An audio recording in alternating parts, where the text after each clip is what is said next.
بسم اللہ الرحمن الرحیم۔ السلام علیکم۔ حضرت ضحاک سے روایت ہے کہ نبی کریم صلی اللہ علیہ وآلہ وسلم نے فرمایا کہ میت پر سب سے زیادہ سخت حالت اس وقت ہوتی ہے جب کہ غسل دینے والا اس کو نہلانے کے لیے آتا ہے، جسم سے لباس اتارتا ہے، سر سے امامہ جدا کرتا ہے، اس کی روح بے چین ہو کر فریاد کرتی ہے، جس کی آواز جنوں انسان کے سوا سب سنتے ہیں، اور کہتی ہے: اے نہلانے والے، تجھ کو خدا کی قسم میرے کپڑے بہت نرمی سے اتارو، کیونکہ ملک الموت کے پنجے کی تکلیف سے مجھے پوری طور پر ابھی آرام نہیں ملا۔ پھر جب اس کو تختے پر لٹا کر اس پر پانی ڈالا جاتا ہے تو روح چلاتی ہے: اے نہلانے والے، خدا کے واسطے میرے جسم کو قوت سے ہاتھ نہ لگا، کیونکہ وہ جان کنی کی سختی سے زخمی اور چور چور ہو رہا ہے۔ پھر جب نہلا کر اس کو کفن پہناتے ہیں اور پاؤں کی طرف سے باندھ دیتے ہیں تو روح کہتی ہے: اے غسل دینے والے، خدا کے لیے ابھی سر کی طرف سے میرے کفن پر گرہ نہ لگانا، کہ میرے بیوی بچے اور تمام رشتہ دار دنیا میں آخری بار میری صورت دیکھ لیں، کیونکہ آج میں ان سے بچھڑ رہا ہوں اور اب قیامت تک یہ میری صورت نہیں دیکھیں گے۔ پھر جب اس کا جنازہ تیار کر کے گھر سے باہر نکالا جاتا ہے تو روح پکارتی ہے: اے جنازہ اٹھانے والو، خدا کے واسطے ابھی جلدی نہ کرنا، تاکہ میں اپنے بال بچوں اور عزیز و اقارب سے رخصت ہو لوں۔ اے جنازہ اٹھانے والو، میں اپنی اولاد کو آج یتیم اور بیوی کو بیوہ چھوڑے جاتا ہوں، خدا کے لیے میرے بعد ان کو تکلیف نہ دینا۔ اب میں اپنا گھر اور مال و اسباب دوسروں کے لیے چھوڑے جاتا ہوں، اب یہاں کبھی واپس نہ آؤں گا اور قیامت تک کسی کی صورت نہ دیکھوں گا۔ پھر جب جنازہ اٹھا کر لے چلتے ہیں تو میت کہتی ہے: اللہ اللہ، میرے بھائیوں، میں نے آج تک جو کچھ مال و اسباب جمع کیا تھا وہ صرف وارثوں کے لیے تھا، آج ان میں سے کوئی میرے گناہوں کا ذرا سا بوجھ بھی نہیں اٹھا سکتا۔ ہر چیز کا حساب مجھ سے لیا جائے گا اور میرے وارث کھائیں گے اور اڑائیں گے۔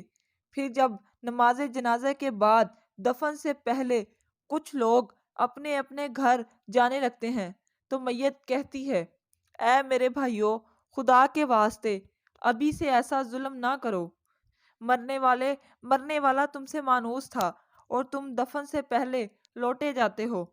پھر جب اسے قبر میں اتارتے ہیں تو میت کہتی ہے: اے میرے وارثوں، وہ ترکہ پانے والوں، میں نے جو کچھ مال جمع کیا تھا اور سب تمہارے لیے چھوڑا، خدا کے لیے تم مجھے دعائے خیر اور فاتحہ سے بھلا نہ دینا۔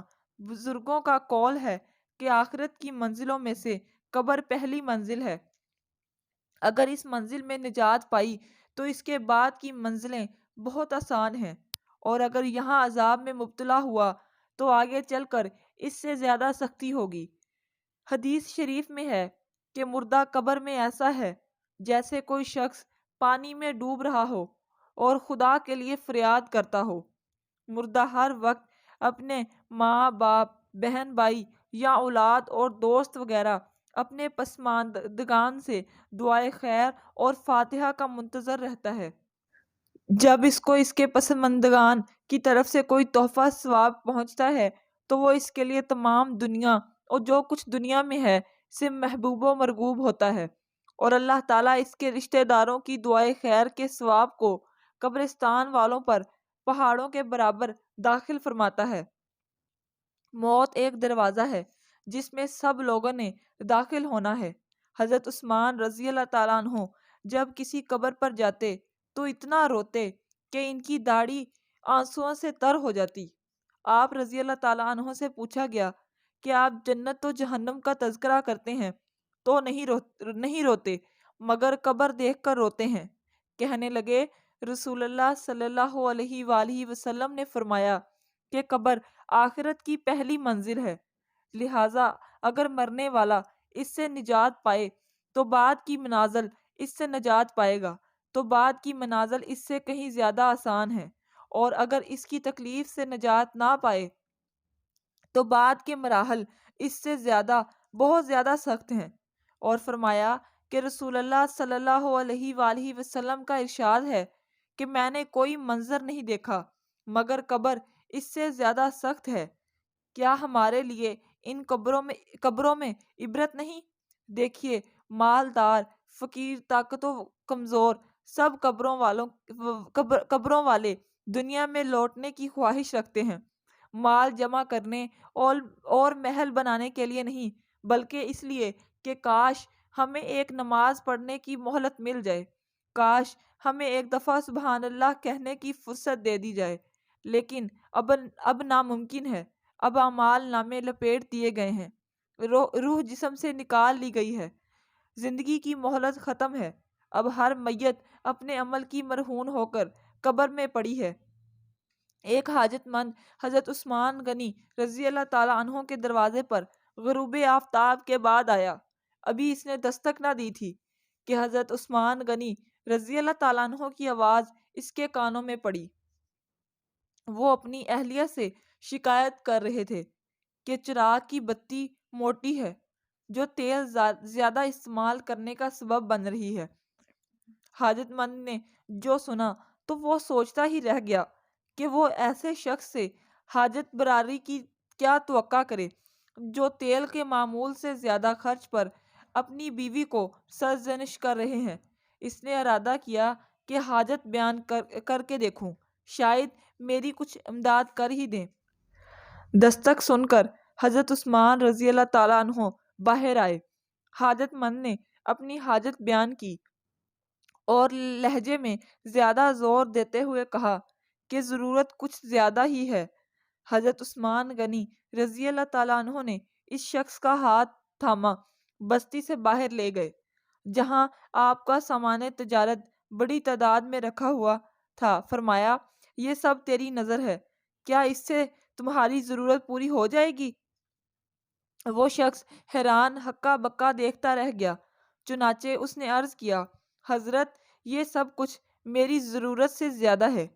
امیر المومنین نے فرمایا کہ مجھے خوشی ہے کہ یہ تمہاری ضرورت سے کم نہیں۔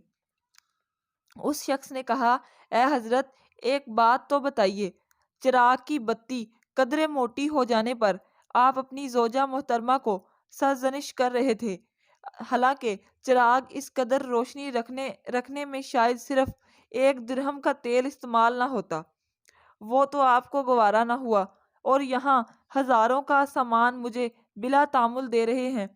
تب آپ نے فرمایا، بھائی، چراغ میں تیل کا زیادہ اسراف ہے، اور زیادہ اسراف اللہ تعالیٰ کو پسند نہیں، اور مجھے اللہ کے حضور اپنے اعمال کی فکر رہتی ہے۔ یہاں مجھے فکر اعمال لاحق ہے، اس لیے میں نے سرزنش کی۔ سامان تمہیں اللہ تعالیٰ کی خوشنودی کے لیے صدقہ دیا ہے، اس پر اجر کی امید ہے اور وہاں پر حساب کا خوف ہے۔ اللہ تعالیٰ ہم سب کو آخرت کی تیاری کی توفیق عطا فرمائے، آمین ثم آمین۔